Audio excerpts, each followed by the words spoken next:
Now, this will tell us. And that's pretty conclusive.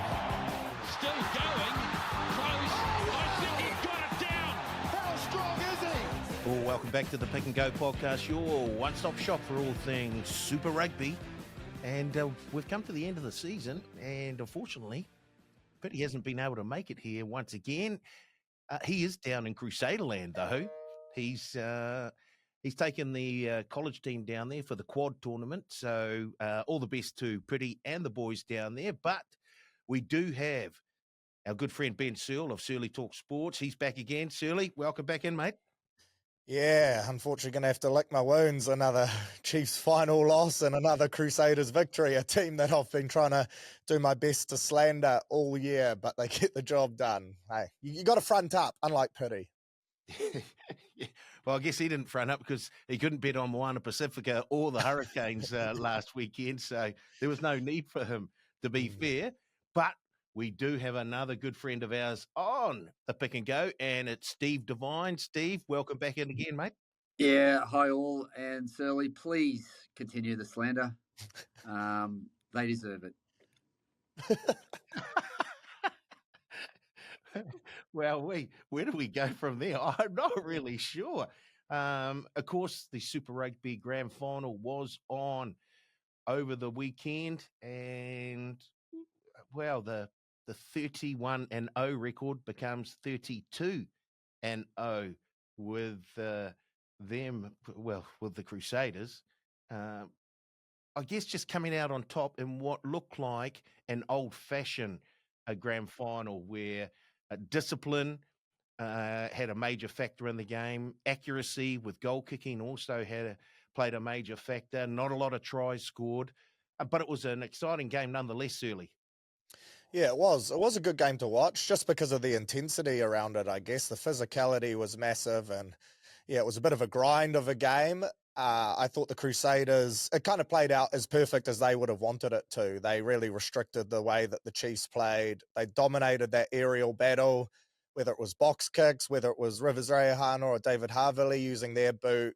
And I thought Will Jordan really stepped up in that last kind of 20 to 30 minutes to dominate that aerial game as well. And they clearly had a game plan to try and restrict the Chiefs and not allow them to play that razzle-dazzle style of footy. And I think the Chiefs fell into their trap and the Crusaders just pulled off a bit of a finals footy clinic, unfortunately.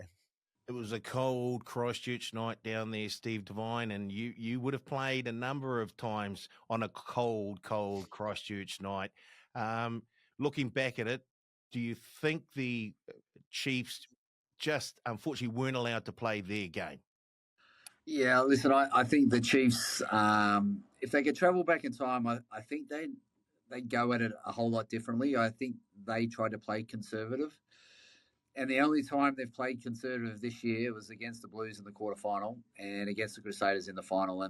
And I truly believe that's what brought them undone. I don't think they were brave enough to push the pass on the big occasion. And that's what I truly believe brought them undone. They've been so good at using the ball into space this season, and they went away from it. And they went away from it twice, and they got beat twice. So, but full credit to the Crusaders. I mean, finals footy is what they're made of. They turned up and they worked hard. The aerial game, the ability to chase a rugby ball, do the unseen yards, chase hard, and get to the ball in the air and make it a competition is what I believe won them the match in the second half. Completely dominant in the air, and unfortunately, the Chiefs just forgot to play. Surly, it started off very nicely for the Chiefs. A try to George Dyer. The Crusaders were down a man for 10 minutes with Havili off the field. So it sort of, for Chiefs fans, they must have been quite buoyed by the start of that grand final. Yeah, they were playing at the start of the game. I think that's why they looked full of confidence. They were throwing the ball around, but I think once the Crusaders scored that try, a man down, Cody Taylor scored, momentum flipped massively. Both teams turned down points throughout this game as well, which I was a little surprised at, especially the Crusaders, but they clearly had a plan around that.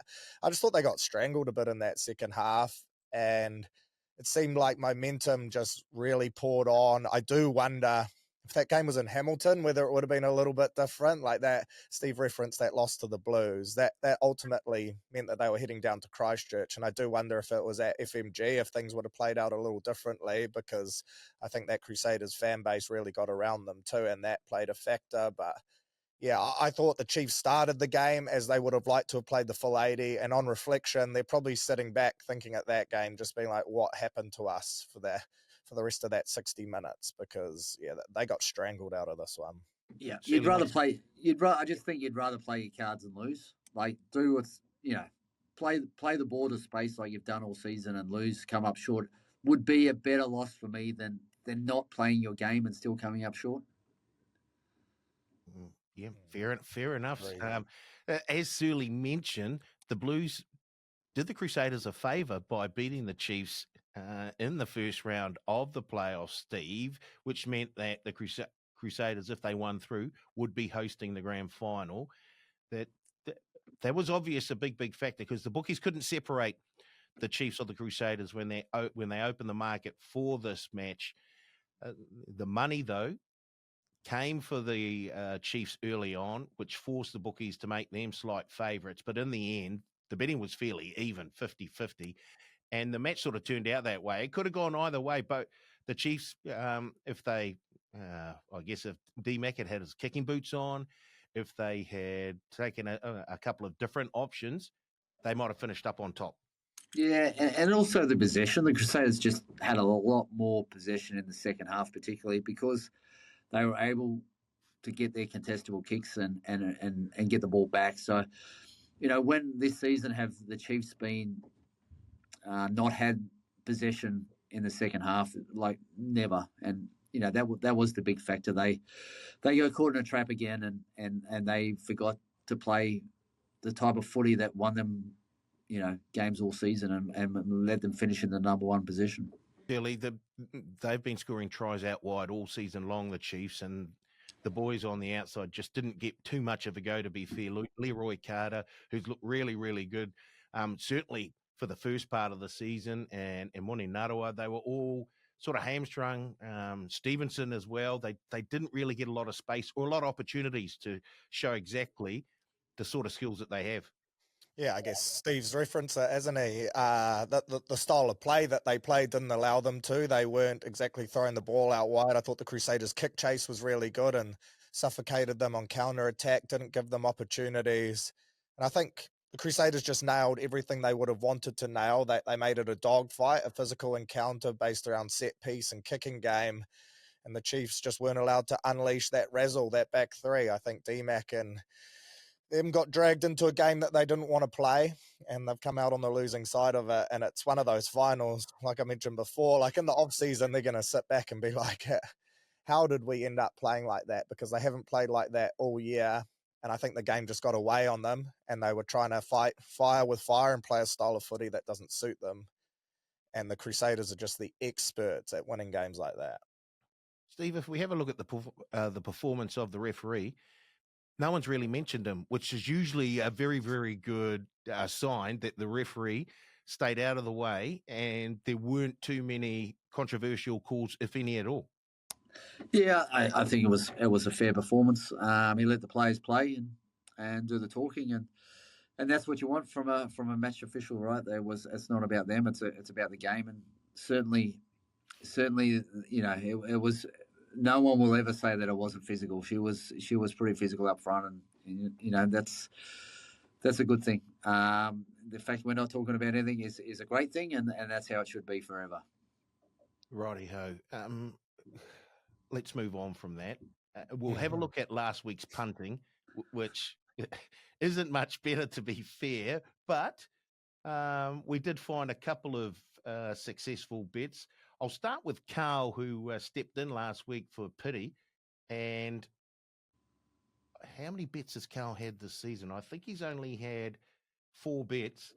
This was his first win of the season, and it was very, very nice. He had a little same game multi, under 50.5 points in either team to win by under 7.5. That was paying $4.26. He had $100 on that. And so he is now up $26 for the season. So a nice little finish to the Super Rugby season for Cal. If we have a look at Goldie was on last week. Unfortunately, no successful bets for Goldie last week. Chiefs 1-12 and over 49.5, no good. And then he had the Chiefs just 1-12 as well. So he was down 100 for the week, and he is up $104 for the season. Surly, you had two bets, either team to win by under 7.5 at $2.10. You had $80 on that. That was good. And then you also had the Chiefs to win by 1-12, no good. So you're up $35 for the week and down $76.52 for the season. And I was very similar to you. I had either team to win by under 7.5, $80 on that at $2.10. And then I had a little same game multi, Severis and Leroy Carter both to score tries. Well, neither of them did, so it didn't really matter. Up $35 for the week and up $1,075.58 for the season. So we're hoping that we can continue this form on into the All Blacks Test Series and then also, of course, the NPC later on. Right, I've got a question for both of you now. Paulie, I'm not surprised you didn't open with those stats. Look, it's a long season, and so let's just...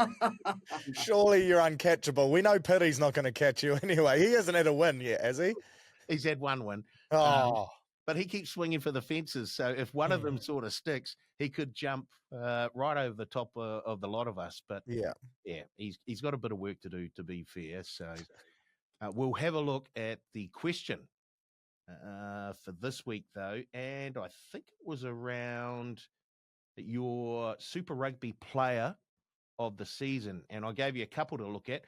Give me your Super Rugby player of the year out of the teams that didn't make the playoffs, and your Super Rugby player of the year out of the teams that did make the playoffs. So we'll start with you, Surly. Your player of the year out of the teams that didn't make the playoffs.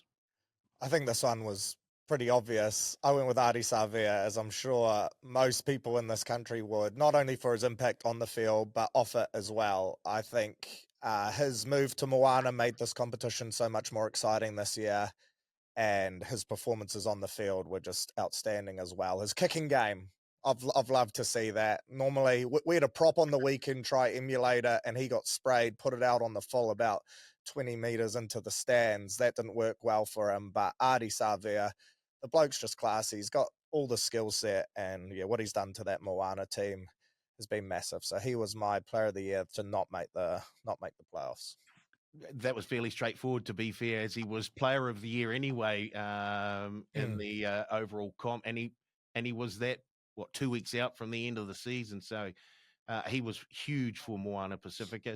Steve Devine, have you found someone else? I had Ardie Savea definitely on my list, and the other person I had on my list was Tavanawai.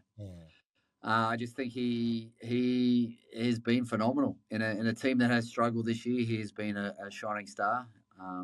To put it in perspective, at the breakdown, he turned over twice as many balls as Ardie Savea did as the best number 7 in the competition, and he's at number 12 and turned over twice as many possessions. So for me, point of difference, Ardie is a clear winner, but my play is going to be Tavanawai, and well selected too by Razor for the All Blacks. I think well deserved for a player that has shone pretty bright all year. Funnily enough, I had both of those players dotted down as well. I was hoping that one of you, I was fairly sure that one of you would take Ardie Savea. I was just hoping that you wouldn't take Tamosi Tavanawai, because he was like another loose forward, to be fair, for that Highlanders side this season. He was just so good. Look, another name I'll throw out, and some people will probably call him the greediest player in Super Rugby, but our good friend Mr. Tizano. Look, if you're the top try scorer in the comp and you're a forward, you certainly deserve some sort of kudos. And so I think that's a shout out to him. But yeah, in terms of my best player outside of the playoff teams, then Ardie's at the top with Tava Nawai not too far behind. Righty-ho. What about your best player who did make the playoffs? Julie? I had Duplessis Kirifi just because I thought he had a massive season. I didn't expect the Canes to make the playoffs. That was my bold prediction at the start of the year. And I thought the loss of Ardie, Geordie, TJ, the leadership was just going to be too much for them. But I think Duplessis stepped up massively in that area this year, and just also his play on the paddock as well. Last year, he was in great form and pushed for All Black selection. It's great to see him get the nod this year. And just the work he does over the ball, his work rate, his just want to compete, his energy levels are massive. And I think he helped propel that Canes team to perform better than perhaps they should have, given the injury toll. You, Steve? I'm going to start with Patrick and Rico out of the Blues.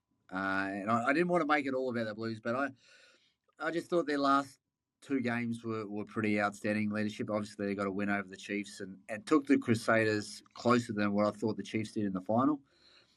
So in terms of their last two matches, I thought they were pretty both outstanding. And certainly Rico, he put it out there that the boys were going to turn up to play, and he played the part on the field. So notable mentions to those two. But I think for me, the winner of the finals is Rivers Rayhunter. Whatever team's got the best number 10 in the competition and generally goes pretty close to winning the competition. And I thought from where he started at the start of the year to not getting a lot of game time to where he finished at the end of the year was huge steps. He had a pretty incredible final, and he kicked well, he carried well, made a couple of big plays with tackles. And for me, I just thought he was. We look at the Crusaders all year. We always thought they might struggle in that 10 jumper, and he stood up and he guided them through to a final. So well played to him, and he's a bright young star, and he's got some places to go and some jumpers to win just yet, I think. Well, there's one for the record books. Steve Devine tipping out a Crusaders player. I'll tell you what, he must have been bloody good for Steve to do that. I can be fair. Fair. I'll tell you what, he's definitely the most improved player from the beginning of the season. He really did grow into that role. And I think the fact that he had the likes of Harvilli around him to help him through the season was an immense asset for him. So, yeah, he was very, very good. I agree with Duplessis Kirifi. He was huge for the Hurricanes and a big part of why they made the playoffs this season. If I look elsewhere, I was sort of thinking along the lines of Quinton Tupaia. I thought he was massive for the Chiefs all season long. Thoroughly deserves his selection in the All Black squad for 2025. He just look. He can carry the ball. He is back to the form that he was showing when he got injured. When was it? Was that 2022? That seems such a long time ago. And for him to work his way back and be rewarded, I think it's fantastic. He had a huge season. So, yeah, Quinton Tupaia for mine. Right. The big announcement over the last day or two was the announcement of the All Black squad to take on the French in 3 tests. In I think the first test is less than a couple of weeks away. So let's have a look at that All Black squad. And first of all, Steve, your overall feelings around the squad. Well, I'm going to say I got pretty damn close weeks ago. I knew we were short of prop because of offer, and I picked Ollie Norris. I knew we were short of lock because of Sam Darry, and I picked Fabian Holland. And I wasn't sure where we were going to go with the backs in terms of numbers, but I had my fingers crossed for Tava Nawai because I think he absolutely deserves a shot, and they found some room for him. So I think Kirifi Duplessis, again, outstanding season and definitely deserves his shot, and he gets it. And for me, they're the players that we spoke about as being the best in the Super Rugby, and they've all been selected. So I'm really happy with the squad. I think it's probably as good as we can get. Yeah, I'm happy with it as well. Barring maybe one or two guys that probably aren't in career best form at the moment, I thought they picked this squad on form. And so often you want to see guys given opportunities like a Duplessis or like a Tavatava Nawai, but they take the option of guys that have been in the squad before and they go with the incumbents. So it was really good to see them pick guys on form that deserve the opportunity. I'm excited about this team. I'm really keen to see if they use Big Jim and how they use him as well, because like you said, he's like another flanker. If he can make his way onto the bench, I wouldn't be surprised if we see him in a similar role to that as well. That would be a really interesting watch. But yeah, I'm really I like the makeup of this team. There was one selection I didn't see coming, and Brody McAllister. But aside from that, I reckon it's a really good All Black squad. Back to you, Steve. Any out-and-out surprises for you? I'm guessing no, because you were fairly close to picking it a few weeks ago anyway. Yeah, listen, I think I'm surprised that there is the number of midfielders. They've taken a good wallop of midfielders, and I don't particularly have a problem with that because it's probably the one area we need to maybe give a few people opportunity in. Their lack of outside backs is also saying that quite possibly some of those midfielders are going to be playing on the wing and vice versa. So I just think with the makeup of Geordie Barrett, you've got someone who can probably play 10 wing, 12 and 13 at fullback. So, I mean, you look what other teams are starting to do around the world, and you know that gives you another forward option, I guess, if you want to take a Geordie on the bench to cover things. But yeah, a lot of midfielders, but I think that's the one area of the game that we need to get a combination growing in, and this gives us an opportunity to see a few. I hope they don't go with the same three midfielders combination each test. I hope we get to see them all have a chance. That's my hope. I think starting the first test, we're probably going to see Quinn Tupaea and probably maybe Billy Proctor or Rico just for a bit of experience. And you can't have everyone new in there. You've got to have some experienced guys in and around them. So yeah, I really want. I want. He's my shining star of the season. He's my the ultimate story of coming from a winger, moved into the midfield, and has just become a superstar. I'd love to see Tavatava start a test at 12 and do what he's been doing all season. That's my hope, because I just think that's the best story in rugby this year.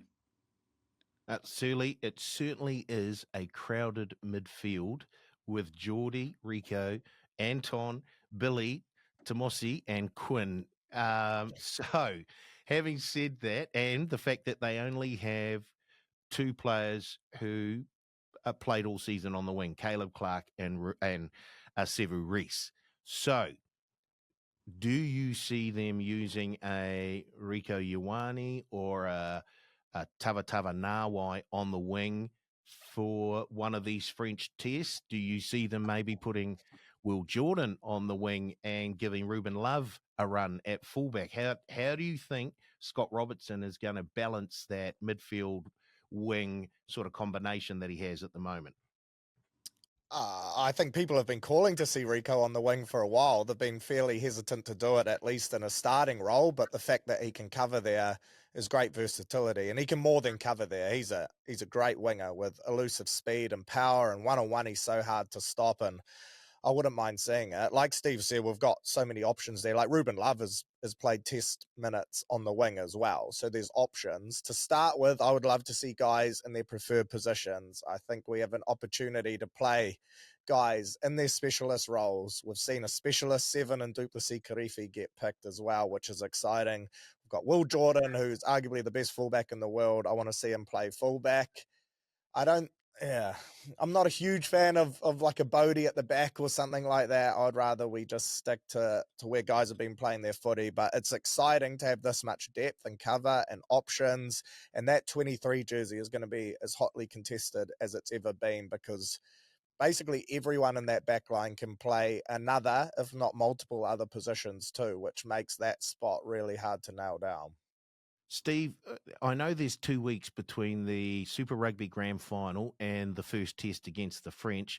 Do you think there's any chance Razor might rest one or two of those players that took part in the Grand Final, or is 2 weeks? That's plenty of time for them to be rested, recuperated, and ready to go again. Yeah, listen, I think the first test we're going to see his experience. They're going to run out the experienced boys. They know in those moments they're going to be able to get the job done.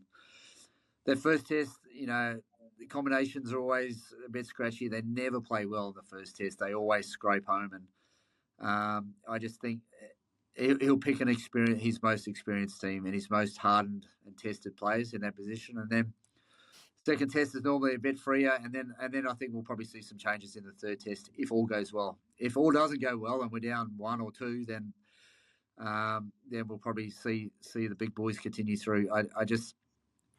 He has to win.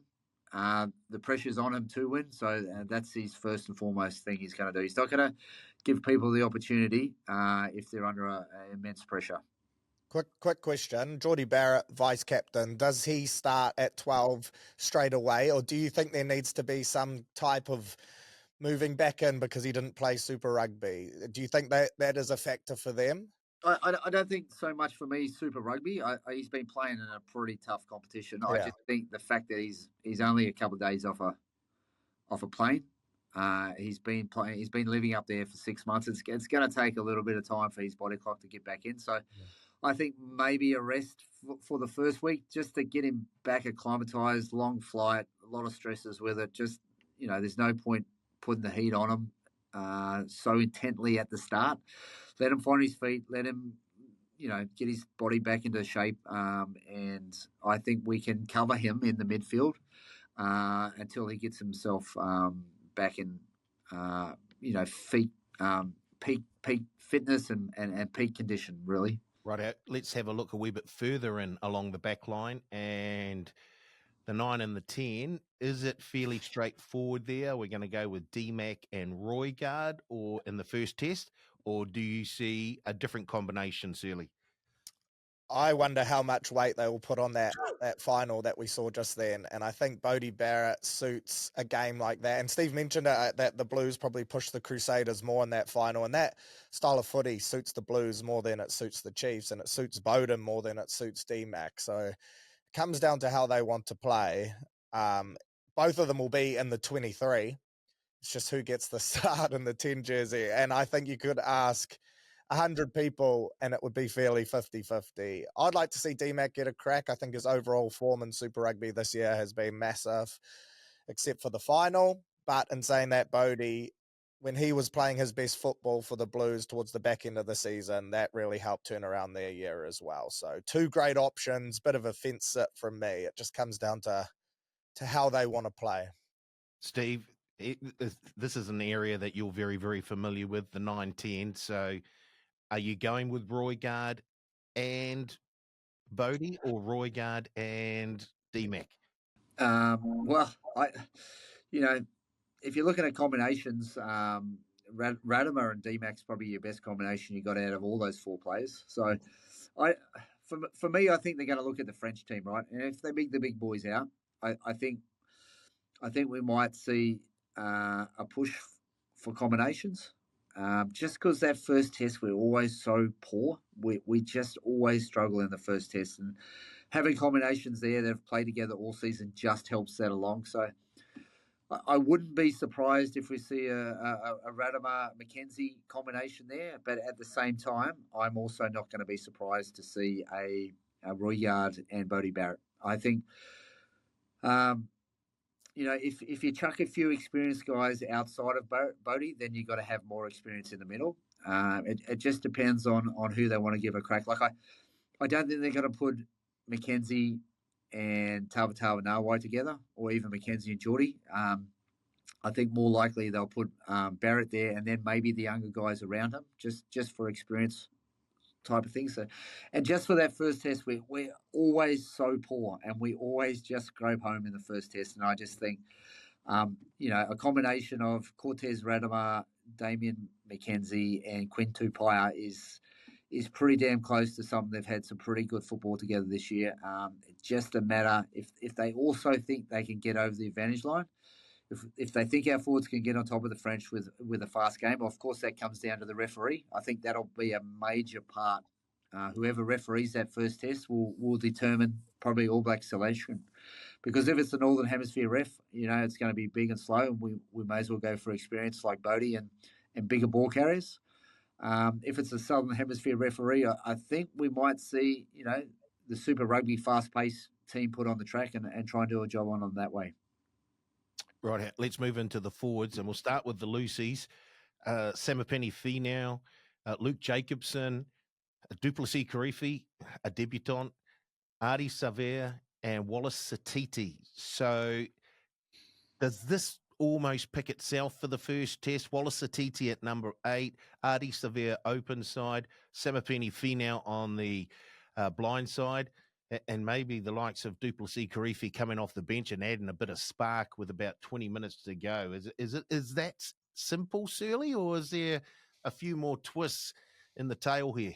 That's the trio I want to see, and I want to see Ardie at 7, but who knows if that's the way they play it. I want to see Ardie start at 7, then he could move to 8 when Duplessis comes on. We've got to remember Christian Leo-Willie has been added for injury cover for Luke Jacobson as well, so he's someone that could come in the mix. I was surprised that there was only, 5 or 6 loose forwards named. I think 5, with the injury cover being the 6th. And does that reference maybe a Tavatavanawai? No, I think we'll see Blackadder at some stage around the team for sure as well, because we all know Ray's has a soft spot for him, and when he's healthy, he plays great footy. But I want to see Samipeni Finau, Ardie Savea, Wallace Satiti trot out to start the year. I think all of them have been in great form, and I think that trio possesses everything you want in a loose forward trio. Steve, how do you see that a loose forward trio sort of lining up come the first test against the French? Yeah, I think they're probably going to lean towards leaders. Ardie's a definite, but I wouldn't be surprised with I know they rate Jacobson really highly for his leadership. Like he's a leader of men, and if he's injured, I just think maybe we'll see Ardie go to 8, Satiti go to 6, and Karifi get a shot at 7, because his leadership this year with Wellington has been phenomenal, and last year with the Wellington Lions in the NPC was phenomenal as well. So, I know they like Jacobson because of his leadership, and I know they want leaders on the field as much as they can, and I just think that is a combination that sees a lot of leadership on the park. Right into the locks now, and they've picked 4. Scott Barrett, who is also the captain, Fabian Holland, a debutant, the first Dutch All Black, and aptly named as well, strangely enough, Patrick Tuipulotu and Tupou Va'ai. Do we just go with we've been talking about leadership and the big boys. Obviously, Scott Barrett starts, and he gets partnered up with Tupou Va'ai. Is that how you're thinking, Steve? Yeah, this one's you're talking leadership. I think Patrick. You're talking leadership. I think Scott Barrett definitely. But then you're talking athletic ability. You Tupou Va'ai. So yeah, that's a toss of the coin with those 3. I think depending on the French, if they bring the big boys down, I just think they may go with a heavier body, being Patrick. If they bring maybe not the French, maybe a few left behind, then maybe we'll see speed and pace with Tupou Va'ai and Scott Barrett. Shirley, your locks. Obviously, Scott Barrett has got one of those lined up, so his partner will be. Well, I think that's the 3, right? Especially for the first test, and Holland will get an opportunity in the second or third if we wrap up the first one fairly convincingly. And I got massive raps on him. I think he's going to be a really important All Black over the next few years. But Tupou Va'ai for me went close to being my pick for the player in the finals as well, because I thought he was huge this year. Athletic ability, I think his leadership has come on leaps and bounds as well and amongst that Chiefs pack. And it's good to see him lock down a starting lock role, because he was in the potential there of being a lock 6, but a utility cover. But I think he's a genuine out-and-out lock now. So I think they might start with those 2 and Paddy off the bench. I do think, though, Tupou Va'ai brings probably more X-factor off the bench, if that's what you're looking for, is a bit more of that athleticism late when the game slows down a touch and bodies get tired. They're both great options. I thought Patrick was massive this year, but I think they'll roll back that starting lock combo of last year with with Barrett and Tupovati. Right, into the front row now. And they've selected, what was it, 1, 2, 3, 4, 6 props, 3 hookers, Ethan de Groot, Tyrell Lomax, Fletcher Newell, Ollie Norris, a debutant, Pasilio Dossi, and Tomaiti Williams. And then the hookers, Brody McAllister, also making, he'll be getting his first test as an All Black, Samasoni Tokiaho and Cody Taylor. The front row, how do we see it sorting out? Do we just go to Mighty Williams, Tyrell Lomax, and Cody Taylor? Is that how you're thinking, Shirley? Yeah, it is. Although I thought Fletcher Newell was probably the best player on the park as well on the weekend in the final. I thought he was massive. But yeah, I think that'll be the 3. And I've been really impressed with Tomaiti this year. Prior to picking up that knee injury, he was going 65, 70 minutes plus each week. And he looks fit.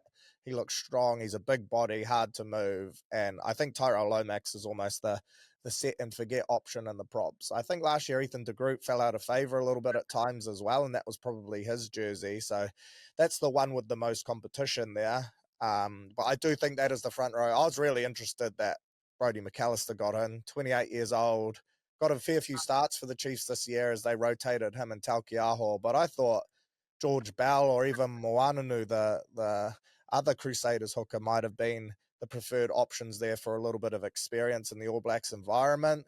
Even a Kurt Eklund. I just can't see Brody McAllister getting a crack. So I thought someone 28 years old was an interesting decision. But he's earned it through his performances. He's played well for the Chiefs this year. I just didn't really have him as a backup hooker selection. I had those other guys ahead of him, but be interested to see what Steve thinks. To be fair, Brody did bide his time down in Crusader land for a number of years, and since coming up, even though there was one Samasoni Tokiaho there, he's played his fair share of good rugby for the Chiefs this season, and has looked very, very good. But Steve, the front row, is it fairly straightforward? I think it'll be pretty close to being that Crusaders front row from the weekend. Lomax, yes, definitely an option. But gee, they when push came to shove, the Crusaders, all season they've gone to their scrum to win a penalty, all season. So I think we're blessed. I think we're blessed with front rows. Any one of those 6, I'd be comfortable. I just know any one of those 6, I wouldn't want to have a scrum against. So let's put it that way. Fantastic. Well, why don't we just go ahead and pick our starting 15 for the first test against the French? This is impromptu, mate. This is not fair. No, I didn't want you to have any sort of time to think about this one. I want this coming more from the heart sort of thing. Who you are think? We playing Razzle Dazzle? Are we going to play Razzle Dazzle, or are we going to play Test Match Rugby? Nah, let's go Razzle. Let's play how we want the All Blacks to play. How we should play. How you want them to play. Righto.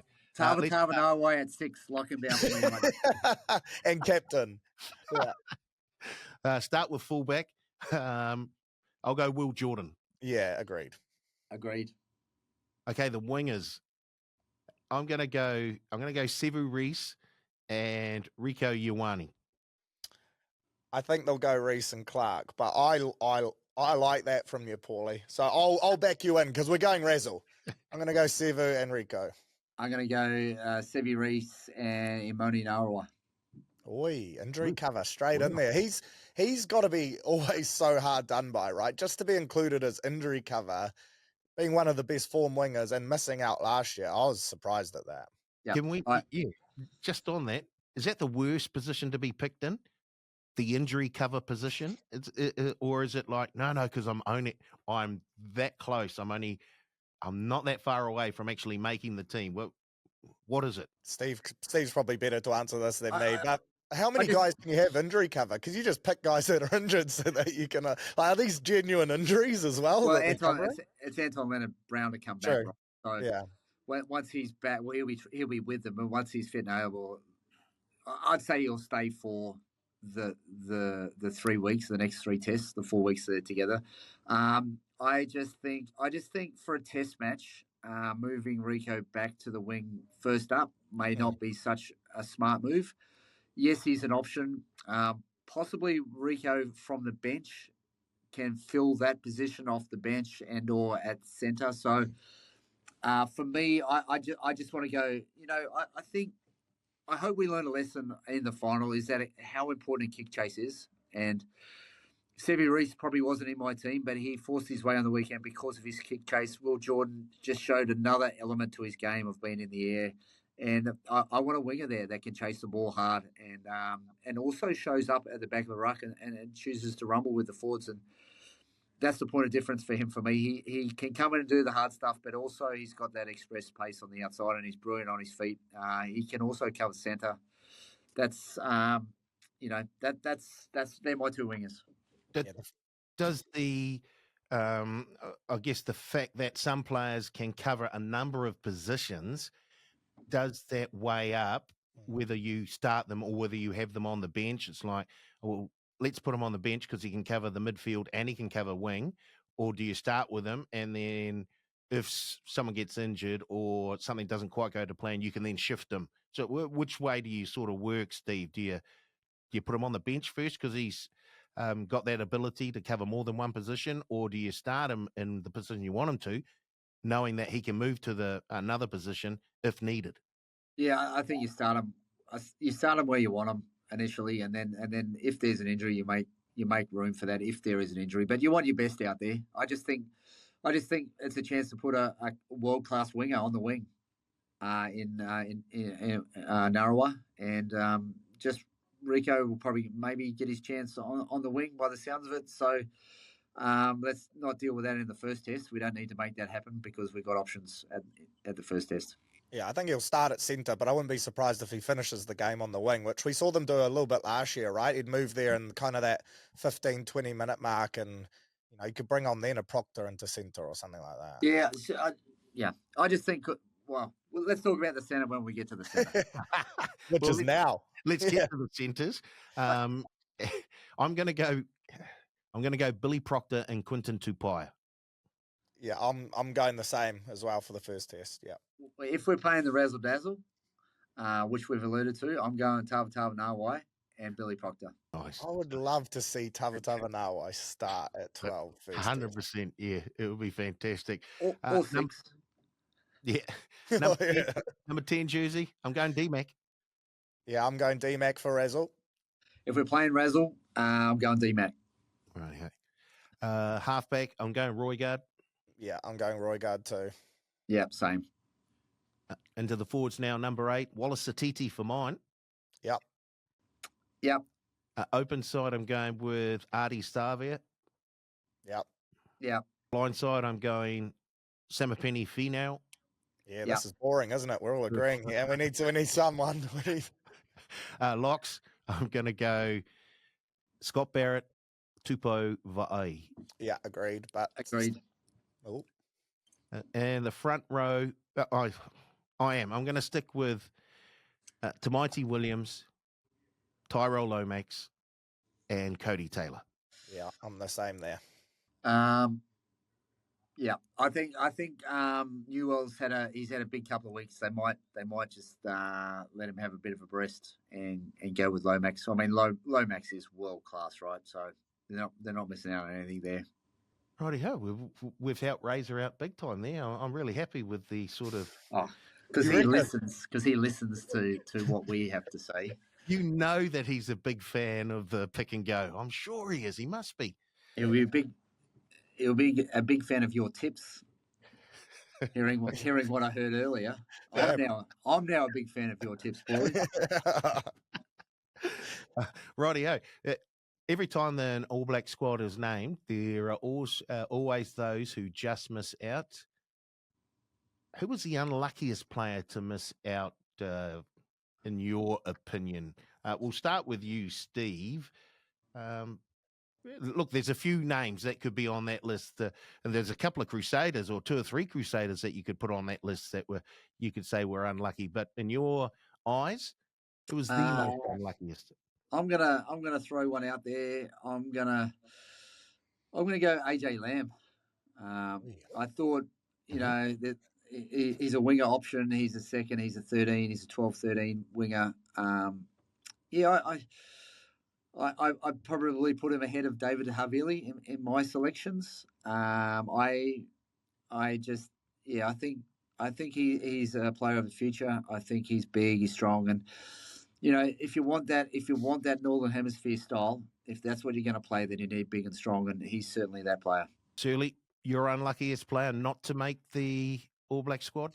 I had 5 written down, which is real standard from me. I had Blackadder, Dalton, Harville, AJ Lamb, Leroy Carter, and it's tough to pick a most unlucky from that. I thought they were going to pick Dalton just because he's been in and around there the last few years. Captain, so he offers some leadership, can basically cover all 3 positions in the loose forwards if you needed to as well. So I thought he was going to be in there, but he's missed out, and that's fair enough. There's other guys probably in better form than him at the moment, but yeah, I imagine him, Blackadder, Harville probably feeling the most hard done by. I haven't always been a massive fan of Harville at international level, just because I think the physicality and stuff steps up a huge amount there, but I think his last month to 6 weeks in his season for the Crusaders has been massive as well. So I'll chuck in maybe a Fakatava as well. I just think he's so different type of halfback, and there's no, if something's not working on the field, there's no point running on another person that we're bringing off. In terms of halfback, we got 3 pretty similar halfbacks. So I just really thought he added something that is completely different to what the other 3 offer. Question, Steve, because it feels like a month ago, a lot of people were tipping that Finlay Christie was going to make it. Do you think his form dropped off at the back end of the season and that factored in, or do you think other guys stepped up in that position? Because it seemed like a lot of people were saying they like him. He's going to be in the 3, and then that chat kind of dropped off. Yeah, I just feel he's very similar to the other 3, and probably results in the way the Blues didn't play so well this year probably hindered him more so than anything else. I mean, the injuries the Blues had in the forwards certainly at times, early to mid part of the season were they were down to club rugby players, and it was hard, and it's hard for a halfback to get that go forward. So, the 3 halfbacks have made it to the pointy end of the season behind a good forward packs, and that often goes with selection. So, he offers exactly what the other 3 offer. Probably just not quite as good running as the other 3, but certainly, if there's an injury, certainly would be very close to selection. I feel. Who's the bolter in the squad, Steve? The bolter. Well, that's probably the thing about this team, right? There's a few debutants, but they've all played pretty amazing Super Rugby. I said, 5 weeks ago that those 3, Ollie Norris and Holland and Tavanoa should all be selected, and they were. So I don't think anyone is really surprised about any selection, which is probably a good thing, right? To be fair, it's a fairly, well, for you it was a fairly predictable side. Surely, was there a bolter there for you, or everything sort of panned out? Taking into account there were 5 players who weren't considered because of injury, the likes of Osafo Omua, who you think probably would have been in there ahead of a Brodie McAllister. Yeah, that's the one I keep coming back to, and it's purely just because, I just had Brodie perhaps slightly more down the pecking order in terms of other factors like his age and things like that. I thought they might have just gone with a George Bell, who's been on the fringe of this team for a while, a young up-and-coming hooker that they might think of. Having him around the environment is great for the future, but his form has deserved it, and to be fair, he's probably not someone that I've paid extreme attention to. I don't typically focus in on hookers too much when I'm watching my footy unless something's going horribly wrong, and then I notice them. But yeah, probably him in for Asafo Aumua due to injury. I thought they might have gone with a Bell or a Moananu, but yeah, stoked for him, and it's a great story, isn't it? He moves up to the Chiefs for more playing time from the Crusaders and ends up jumping the player in the pecking order that he was stuck behind for bench time and George Bell. So an interesting one. Now, we don't have odds at the moment for the first test. I think the bookies are waiting for the French to name their squad before they start deciding what sort of odds they should be putting out, and rightly so, because we could potentially have I don't want to be rude, but a weakened French team, a French team that doesn't include all of their top players. Steve? Yeah, listen, I've heard both. I've heard initially early parts of the season that they were going to bring a C team down, like completely young, completely inexperienced team, and then I've also heard that the big boys got together and said they smell blood and they want a chance to come to New Zealand and win a series, which they haven't done for a long time. So I think more than likely we might see a combination of those two. Yeah. Maybe not as experienced as we thought, but maybe not the full big boys. A few of them will obviously have a rest, I think, after a long season over there. So I'm hoping it's the big boys, because I think if it is, it can really give us a run. Surely, we've lost the last 3 tests that we've played against the French. Now, those 3 have all been away from home. Prior to that, I think we beat them by 20 or 30 odd the last time they played New Zealand, and the test before that, I think we beat them by 13 in New Zealand. So it does depend on the sort of squad that they put together. Yeah, for sure. And like Steve said, you hear no one's coming, then you hear everyone's coming. I think it'll end up settling in the middle, and we'll get 4 or 5 of the bigger names, but we might not get the full contingent. Either way, I think you're silly if you underestimate the French. They always get up for games against the All Blacks, and we've seen in years gone by where we have underestimated them, that perhaps things have hurt. But I think being on home soil, first test aside, if we will be clunky in that one, but if we can win that in a tight game, then I think she's a clean sweep, Paulie. Get the brooms out, mate. Oh, there we go. I just think, guys, their last 2 games, right? The last 2 games, they beat the Irish 42-27, which is in Ireland, which is an absolute spanking. Yeah. And then they put 35 points to 16 on Scotland, which have also been playing a pretty good team. So they lost by a point to England this year, and they put 73 points on Italy. I just think they're a team that deserves more respect than we're giving them. I see already, even if they bring a few of the younger players down, I still see this as one that could go either way. I just think they're too good of a team. Their depth is phenomenal. They've got depth in every position. I'm really worried about this series. Those are the stats I don't want to hear after I literally just said get the brooms out 3-0 sweep. I wish he'd thrown a U before that there. That could age poorly, but hey. There could be a sweep, just not the way you expect it. Nah. Keep that out of your mouth, Paulie. Righty-ho. I think this is a good way to leave the podcast this week because my drugs are starting to wear off. I need to get out of here and take a few more. Well, for context, you're meaning cold and flu. Prescription, yeah, exactly. prescription, yes. Right? Prescription, exactly. Okay, good. 100%. Yes. Let's just clarify that. Steve, thanks for turning up, mate. Always great to have you on the show, and we'll have you back again next month when we're either talking All Blacks or NPC rugby or a bit of both. So thanks, mate, for turning up. Thanks for having me, and good luck with those Viagra prescription drugs, mate. I have no idea where we go from this. Shirley, thanks for turning up again. We'll talk to you again next week when we get closer to kick-off in the first test between the All Blacks and France. And thanks for you guys for tuning in and watching and or listening. We'll be back again next week. Well, I hope so, when I feel a lot better after taking those little blue pills. And we'll be back with another Pick and Go.